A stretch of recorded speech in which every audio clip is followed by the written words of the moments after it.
네, 오늘 말씀의 시작은 이렇게 되고 있습니다. 여호와께서 아론에게 이르시되, 이렇게 하나님께서 아론에게 말씀하십니다. 그런데 모세오경을 보게 되면은 보통 하나님께서는 모세와 아론에게 이야기하거나 모세에게 이야기하셨지, 아론에게 이렇게 따로 이야기하는 구절은, 장은 여기가 유일합니다. 지금 이 민수기 18장에서 유일하게 아론에게 말씀하시는 장면입니다. 이렇게 아론에게 이스라엘의 새로운 광야 2세대에게 제사장의 지방과 또 레위 지파가 해야 할 사역에 대해서 당부를 하십니다. 이 앞에 16장에서 반란을 일으키고자 했던 고라, 그는 레위 지파였는데요. 레위 지파 중에 고앗의 자손이었습니다. 레위 지파 중 고앗 자손이 맡은 사역은 성막을 관리하고 그 성막을 이동에 대한 사역을 맡고 있었습니다. 그런데 그는 그 맡겨진 성막 관리에 순종하지 않고 제사장의 직분을 맡고 싶어 했습니다. 오늘 말씀에서 하나님께서는 사역에 대해서 이렇게 아론에게 말씀하십니다. 그 사역은 하나님께서 각자에게 선물로 주신 것입니다. 이 사역의 선물은 감사로 받아야 하고 주어진 사역에 최선을 다해 순종하며 담당해야 합니다. 레위인들이 하나님의 성막과 성소, 제사장의 일을 맡게 된 경위는 출애굽을 할 때 마지막 10번째 재앙에서 하나님께서는 애굽 전체에 짐승의 첫 새끼와 사람의 장자들을 죽이는 징계를 내리셨습니다. 그때 이스라엘 자손들의 장자들은 무사했지만, 또 짐승의 첫 새끼들도 무사했었지만, 하나님께서는 그 이스라엘의 장자를 본인이 받으신다고 하셨습니다. 그래서 레위인들은 하나님께서 이스라엘에 받으신 각 가정의 장자, 그들을 이제 광야에서 그 장자들을 대신해서 받으시고 그 레위인들을 하나님의 것으로 돌리심으로 그들은 일반 백성과 달리 하나님의 성소와 성막의 일을 하게 된 것입니다. 즉 하나님 집, 성막의 종으로 삼으신 것입니다. 이 종의 특성은 그 주인이 아무리 높은 직책에 있는 사람일지라도, 장관이나 대통령이라 할지라도 그 집의 종은 그 주인 앞에 나아갈 수가 있습니다. 왕이라 할지라도 왕궁에서 일하는 사람들은 왕 앞에 나아갈 수가 있습니다. 단지 직책과 임무에 따라서 왕 앞에 나아갈 수 있는 거리와 위치가 서로 다를 뿐입니다. 역시 하나님의 종으로서 하나님 집, 성막에서 일을 하는 레위인들도 각자가 맡은 직무에 따라 하나님 앞에 나아갈 수 있는 위치가 정해져 있고, 또 그 정도와 직무에 대하여 정리를 해주는 오늘 말씀입니다. 이는 광야의 새로운 두 번째 세대에게 확인시켜 주시는 사역의 범위입니다. 아론과 그 아들들, 즉 제사장 가문은 제사장의 직분에 대한 죄를 담당해야 합니다.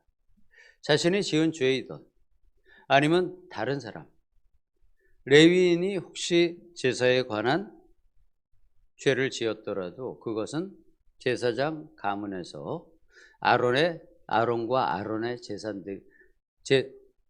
그 자손들이 대신 죄를 담당해야 합니다. 레위 지파는 성소에 관한 모든 죄를 제사장과 함께 그들이 담당해야 합니다. 오늘 말씀을 보게 되면 레위인에게 맡긴 직무는 세 가지입니다. 첫 번째로는 성막에 필요한 모든 일을 나누어 맡습니다.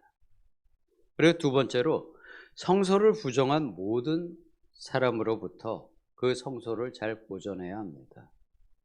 세 번째로는 아론과 그의 아들들, 즉 제사의 직분을 레위인들이 돕습니다.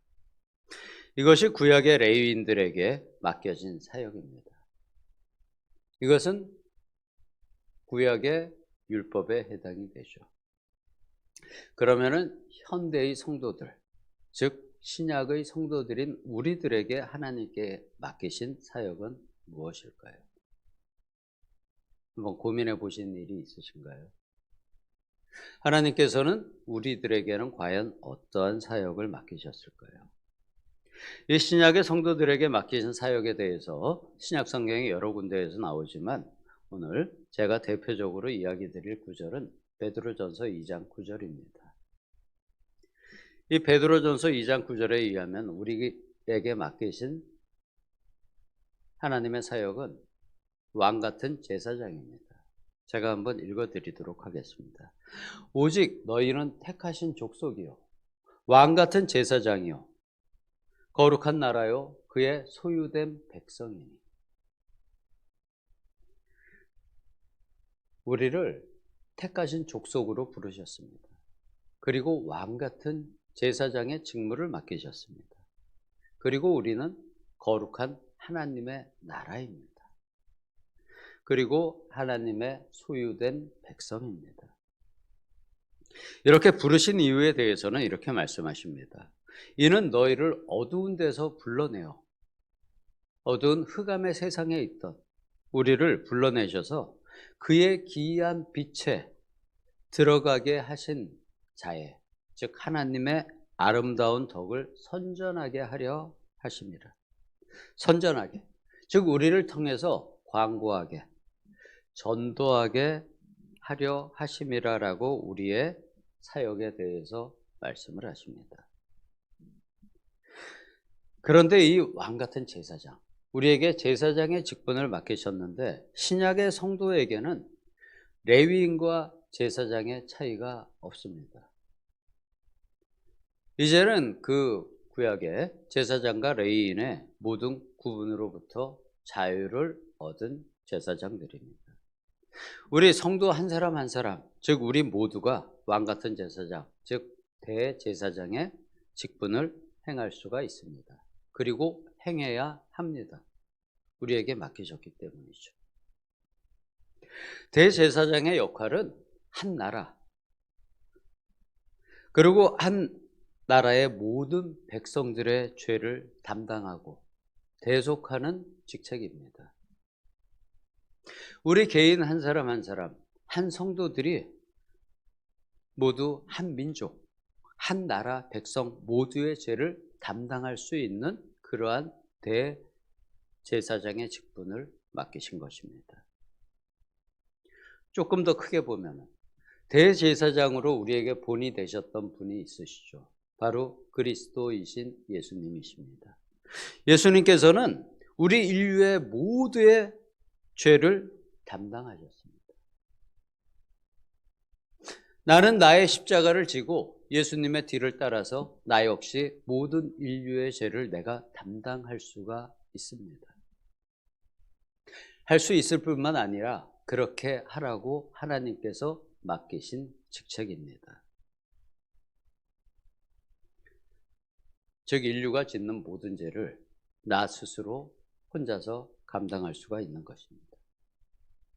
세상에서 죄 짓는 사람을, 내가 대제사장이기 때문에 세상에서 죄 짓고 있는 사람들을 비난하거나 정죄할 필요가 없습니다. 제사장의 역할은 그 사람의 죄를 내가 대신 가지고 하나님 앞에 나아가서 그의 죄를 대신해서 용서를 구하는 직책입니다. 대속을 하는 것이죠. 그 사람의 죄를 내가 대신 가지고 하나님 앞에 나아가서 그 사람의 죄에 대해서 용서를 구하는 사역입니다. 어느 탈북민 목사님께서 탈북하는 과정에서 두 아들이 붙잡혀서 처형을 당하는 아픔을 당하셨습니다. 지금 김정은 시대가 아니고 옛날에 김정일 시대 때의 간증을 제가 들은 것입니다. 그런데 그 목사님께서 남한에 내려와서 대한민국에 와서 우연한 기회에 하나님의 부르심을 받아서 신학 공부를 하시고 목사님이 되신 분이신데, 북한을 위하여 기도를 하는 어느 날 하나님께서 그분에게 기도의 영감을 주십니다. 네가 김정일을 위하여 그를 축복하고 그가 전도되어 북한을 변화시키기를 위하여 기도하라. 자신의 아들을 죽인 나라, 그리고 그 최고 지도자였습니다. 도저히 용납을 할 수 없는 나와 아들들의 원수이지만 그래도 하나님의 그 부르심에 순종하고자 마음으로 노력을 하셨고, 당장은 안 되지만 시간이 흐른 후에 하나님의 말씀에 순종하여 마음을 가다듬고 김정일을 용서하고자 노력하는 마음을 담아서 그를 축복하고 또 그의 전도를 통하여 북한이 변화받기를 울면서 기도하셨다는 간증을 제가 오래전에 들은 적이 있습니다. 제사장은 다른 사람의 죄를 가지고 하나님 앞에 나아가서 대신 용서를 구하고 대속하는 사역자입니다. 대제사장은 나라 전체의 죄를 가지고 하나님 앞에 나아가 대속하는 사역을 맡은 그러한 사역자입니다. 우리에게 왕 같은 제사장의 임무를 맡기신 것은 이 시대에 한 국가와 그 나라의 모든 백성의 죄를 대속할 수 있는 사역을 우리에게 맡기신 것입니다. 이 대한민국의 모든 죄를 내가 가지고 나가서 내가 대속할 수 있는 그러한 임무와 직책을 맡기신 것입니다. 그렇기 때문에 우리나라나 다른 나라의 정치인들을 비난하거나 정죄하실 필요가 없습니다. 다른 사람들을, 아니면 교회 내에서의 다른 성도들을 비난하거나 정죄하실 필요가 없습니다. 그들의 죄를 가지고 하나님 앞에 나아가 그들을 대신하여 그 죄에 대한 대속을 내가 하나님께 구하셔야 합니다. 다른 사람의 허물과 단점을 지적하거나 마음 불편하실 필요도 없습니다. 그의 허물과 죄를 가지고 하나님 앞에 나아가 그를 대신하여 용서를 구하고 죄 대속을 구하는 것이 바로 제사장의 역할입니다. 하나님은 우리에게 이 사역을 맡기시면서 왕 같은 대제사장의 직무를 선물로 주셨습니다. 오늘 말씀에 제사장의 직분은 하나님께서 선물로 주신 것이라고 말씀하십니다. 이 선물을 바로 우리에게 주신 것입니다. 이것이 바로 성도입니다. 내가 다른 사람의 죄를 대신하여 대속함으로 그리스도 성령 안에서 정죄함으로부터 자유를 얻게 됩니다. 생명의 성령의 법이 그냥 얻어지는 것이 아닙니다. 이 생명의 성령은 법이 나를 죄와 사망의 법으로부터 나를 해방하고 자유롭게 하였지만, 이 생명의 성령의 법을 내가 얻고 나의 것이 되기 위해서는 정죄의 대상을 위해서 내가 나의 십자가를 지고 주님의 뒤를 따름으로 그의 죄를 대속함으로써 생명의 성령의 법이 나에게 이루어지는 것입니다. 이 말씀을 잘 이해하시고 하나님 앞에 제사장의 직분을 맡아 나아가시는 우리 성도님들과 제가 되기를 예수님의 이름으로 축원드립니다. 아멘. 기도하겠습니다. 사랑과 긍휼의 하나님 아버지, 주님께서 나아가신 십자가 죄 대속의 길을 나도, 우리도 내 원수의 죄를 나의 십자가에 지고 그를 위하여 아버지 앞에 나아가기를 예수님의 이름으로 기도드립니다. 아멘.